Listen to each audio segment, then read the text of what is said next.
तो माघ मेले में संगम स्नान विवाद से उत्पन्न हुआ शंकराचार्य अविमुक्तेश्वरानंद का बवाल अब उत्तर प्रदेश की राजनीति ही नहीं बल्कि आम लोगों के जहन में भी इस तरीके से सवाल खड़े कर रहा है कि आखिरकार अविमुक्तेश्वरानंद को लेकर जो आरोप लगे हैं उनमें कितनी सच्चाई है।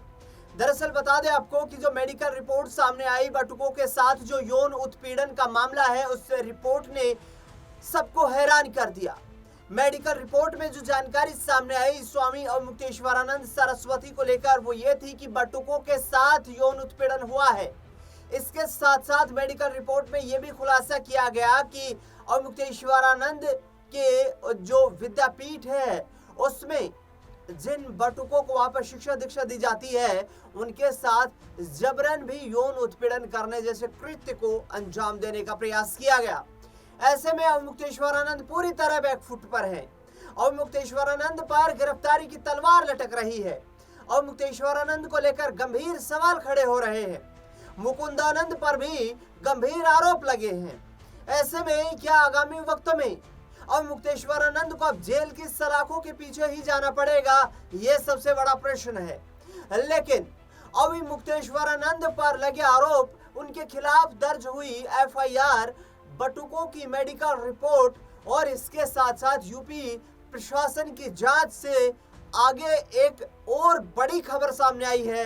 वो ये है कि अविमुक्तेश्वरानंद के मानवाधिकारों का हनन हो रहा है। ये आरोप अब लगाया है डीके फाउंडेशन की तरफ से।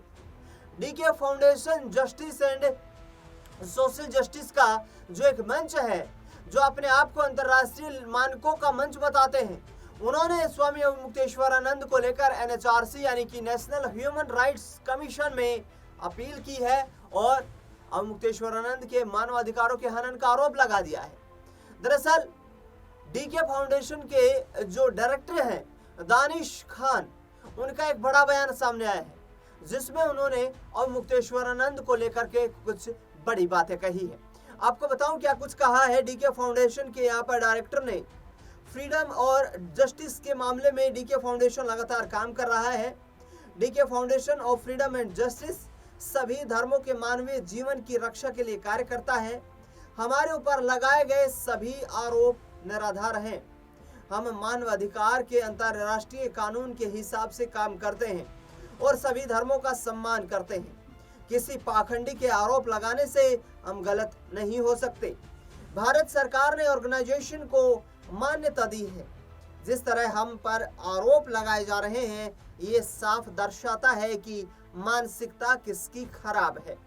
जो लोग अपने ही धर्म के शंकराचार्य अविमुक्तेश्वरानंद को आरोपित कर रहे हैं, वे किसी पर भी आरोप लगा सकते हैं।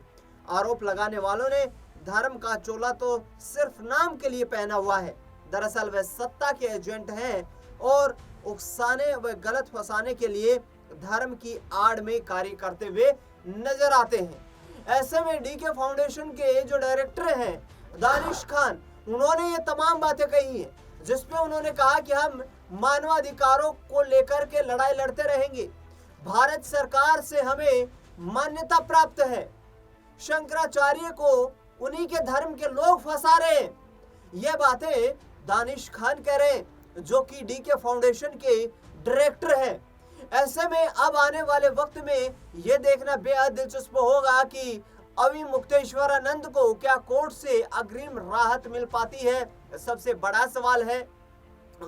तमाम जो सवाल ये खड़े हुए कि अविमुक्तेश्वरानंद जिस तरीके से प्रशासन को लेकर के, सरकार को लेकर के सवाल खड़े कर रहे थे, गंभीर आरोप लगा रहे थे, उनका अब आने वाले वक्त में भविष्य क्या जेल की सलाखें ही होंगी। दरअसल बटुकों के साथ जो बातचीत की गई, उस बातचीत का भी एक अंश जो है वो सामने आया और बटुक ने कहा कि वो 2 साल से इस प्रताड़ना को झेल रहे थे। 2 सालों से उन्होंने कहा कि स्वामी अविमुक्तेश्वरानंद सरस्वती, मुकुंदानंद जो उनके शिष्य हैं और उनके साथ रहने वाले 2 से 3 अन्य लोगों ने भी उनके साथ कुकृत्य करने का प्रयास किया और लगातार पिछले 2 सालों से वो इस यातना को झेल रहे हैं। लेकिन इसमें कितनी सच्चाई है, ये तो न्यायालय के समक्ष ही सामने आ पाएगा। लेकिन अविमुक्तेश्वरानंद का सीधे तौर पर कहना है कि उन्हें इस पूरे मामले में फंसाया जा रहा है। बता दें आपको कि अभी मुक्तेश्वरानंद ने यहाँ पर यह तक कह दिया है कि उन्हें पूर्णतः उम्मीद है भारत के न्याय प्रक्रिया को लेकर, भारत के कानून और संविधान पर, कि उन्हें न्याय अवश्य मिलेगा, चाहे उनके खिलाफ कोई भी षड्यंत्र क्यों न रचा जाए, लेकिन अदालत उन्हें निर्दोष साबित करेगी और क्लीन चिट थमाती हुई नजर आएगी। अब मुक्तेश्वरानंद का यहाँ तक कहना है कि मैं सिर्फ एक शंकराचार्य नहीं हूँ, बल्कि मैं अपने आप में ज्योतिष पीठ हूँ। जिस पीठ पर मैं बैठा हुआ हूँ हमारा सम्मान है। सनातन संस्कृति में ज्योतिष पीठ का उच्च स्थान है। इसके साथ साथ शंकराचार्य ने यह भी कहा कि जब हम किसी कार्यक्रम में शिरकत करने जाते हैं, किसी धार्मिक कार्यक्रम में पहुंचते हैं, तो वहां पर ज्योतिष पीठ का सम्मान होता है और ज्योतिष पीठ को लेकर लोग अपनी आस्था व्यक्त करते हुए नजर आते हैं। लेकिन हमारे खिलाफ षड्यंत्र रचा जा रहा है।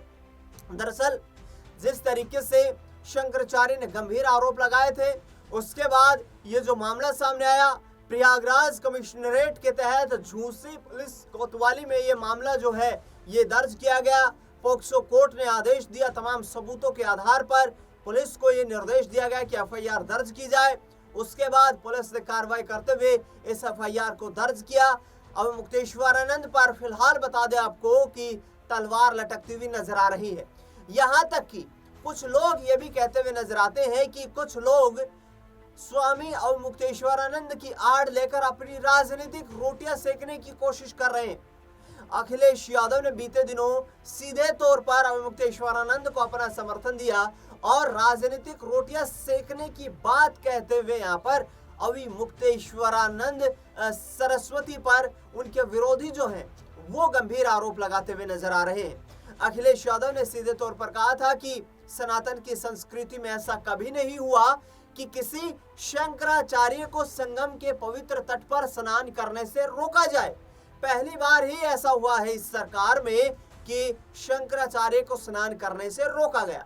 अब प्रयागराज मेला प्रशासन का ये कहना है, जो कि बार बार बयान सामने आ रहे हैं, कि शंकराचार्य जो है वो पालकी के साथ तट तक जाना चाहते थे, अनुयायी उनके साथ थे। प्रशासन ने भीड़ और सुरक्षा को देखते हुए ये कदम उठाया कि शंकराचार्य को चंद मीटर दूर रोकने का प्रयास किया गया, और जिससे कि अफरा तफरी का माहौल पैदा ना हो। लेकिन शंकराचार्य ने इसे पूर्णतः अपने आत्मसम्मान से जोड़कर देख लिया। दूसरी ओर जगत गुरु रामभद्राचार्य ने भी शंकराचार्य का समर्थन नहीं किया है।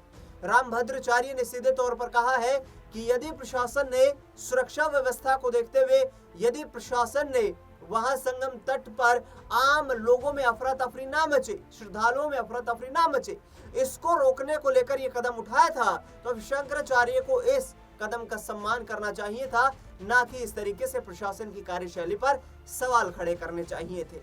देखना दिलचस्प होगा कि इस पूरे मुद्दे में आखिरकार ये लड़ाई कहां जाकर थमती हुई नजर आती है। इस खास रिपोर्ट में फिलहाल के लिए इतना ही।